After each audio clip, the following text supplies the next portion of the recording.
A few years ago, I developed a bit of a crush on someone who was super into full contact haunted houses, less aggressively known as immersive haunts. This brief period coincided with Halloween, and her genuine love for them infected me. I mean, at this point, my only adult haunted house experience had been more than a decade prior at the Factory of Terror in West Warwick, Rhode Island. It really seemed like maybe I should finally change that. Alas, 'twas not meant to be, and so the intrigue would remain unfulfilled.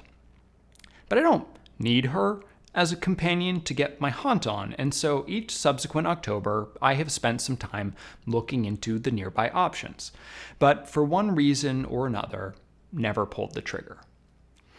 Last year, though, I came really close, going so far as to actually start the checkout process for a ticket to This Is Real, put on in Brooklyn by the Psycho Clan.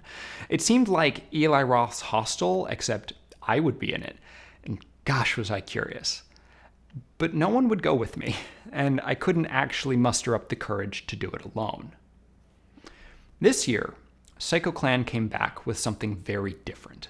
An immersive horror experience called I Can't See that takes place completely in the dark. I read the pitch, saw the credits, and immediately bought a ticket. I wasn't going to wimp out again. What the fuck? Hello? No.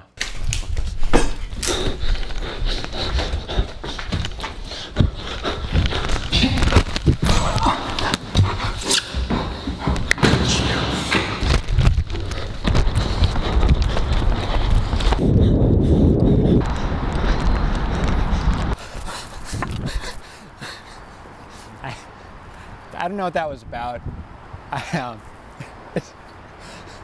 We're fine. It's fine. I'm outside now. Nothing happens outside. You know, like most people, I'm not a huge fan of the dark, but I'm not really afraid of darkness in and of itself. I'm much more concerned by what I might see in it.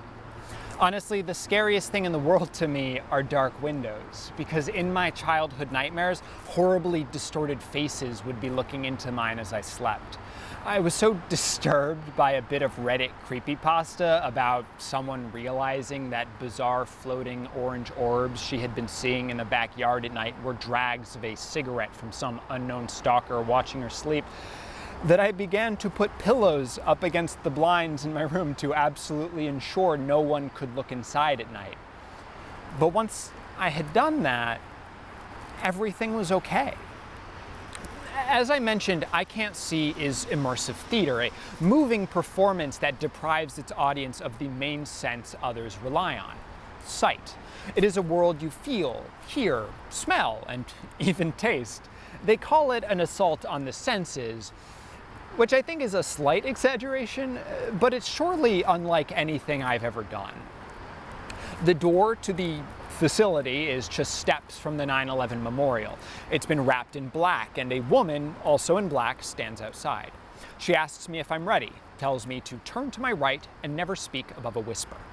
I put my affects in my backpack and go inside, where I am immediately greeted by a host of folks in lab coats. I'm already in the show. This is the waiting room at Optex. I give my name and appointment time, read and sign a waiver absolving the Psycho Clan of whatever it is that may need absolving, and then am promptly told by a young woman whose chipper demeanor feels suitably deranged that my name is Sam and I am loved. She gives me headphones attached to a receiver and a blindfold. I put them on. Someone taller than her comes up and puts a second blindfold on, though there are still some traces of light coming in from underneath. I want to commit to the effect, so I close my eyes. I reach out my right hand and take a pill. I chew. It tastes like a warhead, but it becomes bitter instead of sweet.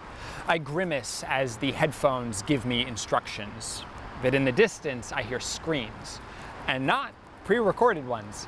There are other people here, and they are scared. But I'm not. Certainly there is tension. It is unnerving the way the floor changes beneath me and the path winds in genuinely dizzying ways. People guide or even push me along in time with the events depicted in my headphones like some kind of podcast thrill ride. I'm touched by wind and what I can only hope is water. I feel uncomfortable, but not scared. Turns out it is still true that the things I cannot see do not really frighten me, especially in this situation, because even though I have signed a waiver, I know that these people don't want to hurt me, because if they did, the show would have been pitched differently. When my eyes are closed, I have fewer distractions to keep me from remembering that I'm not in genuine danger. That gets at something I talked about a little while back in the context of the Adventure Zone podcast. I have a very bad visual imagination. When I'm in this world of sounds and sensations but no sights, I have absolutely no conception of my surroundings. Of course, no two people will picture the settings in quite the same way, with details determined by prior associations and experiences with their soundscape and their headphones, but I got nothing. I don't know what the people talking in my ear look like, and I haven't built up any kind of mental picture. I can't, to be honest. They're just disembodied hands and voices. And since I can't imagine the world, I think about the logistics of the place instead. I wonder what it actually looks like in this building. I assume it's like a fancy queue at a theme park, that if only I could open my eyes, I would see everyone else going through the experience at the same time. But then things changed. The quote-unquote umbilical that I was using to guide me through took on a new, exceedingly unpleasant texture. A different kind of panic entered the headphones. Someone came from behind me, grabbed me, and threw me into a... Hello. Hello.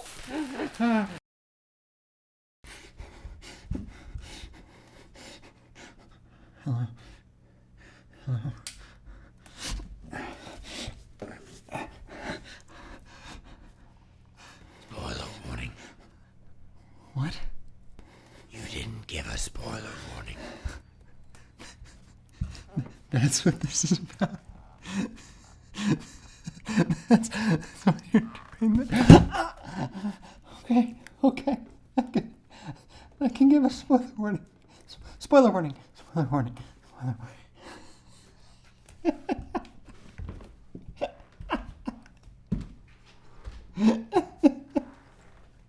You may proceed.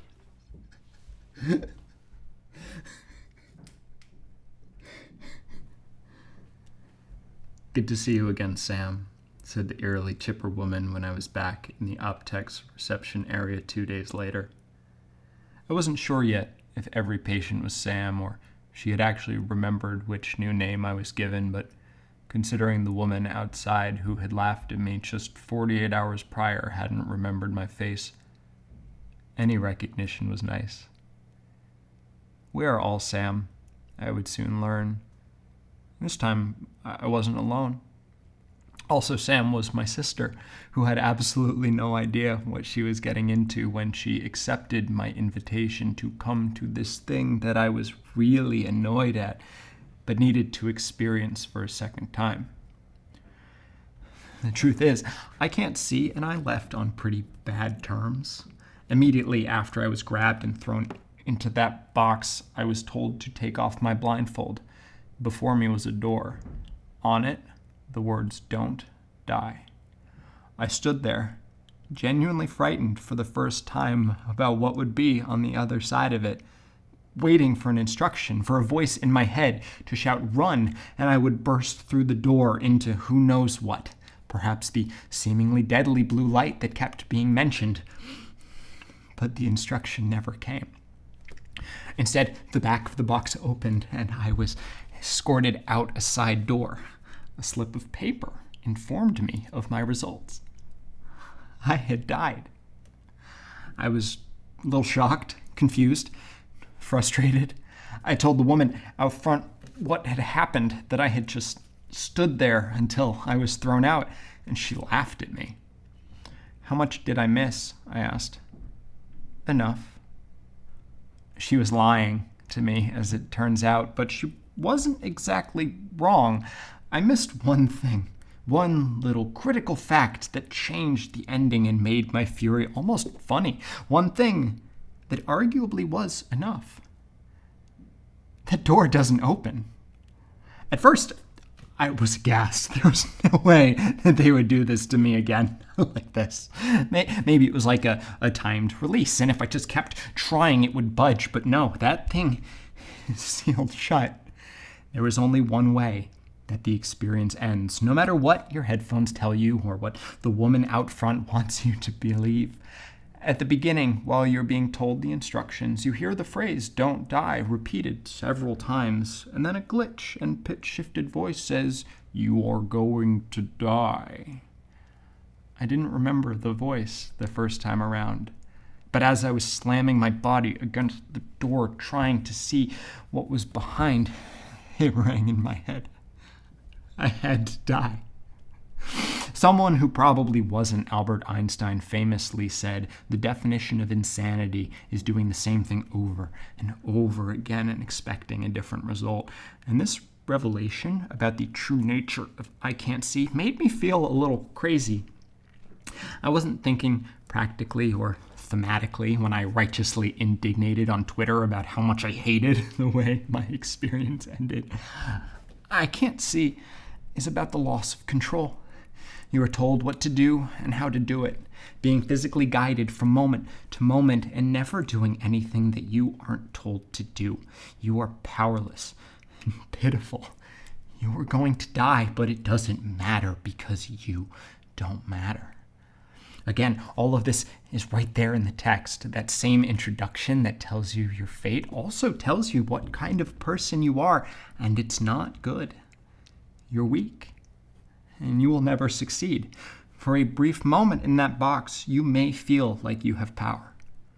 Don't die is an instruction, says a piece of paper given out in the waiting room before you sign the waiver.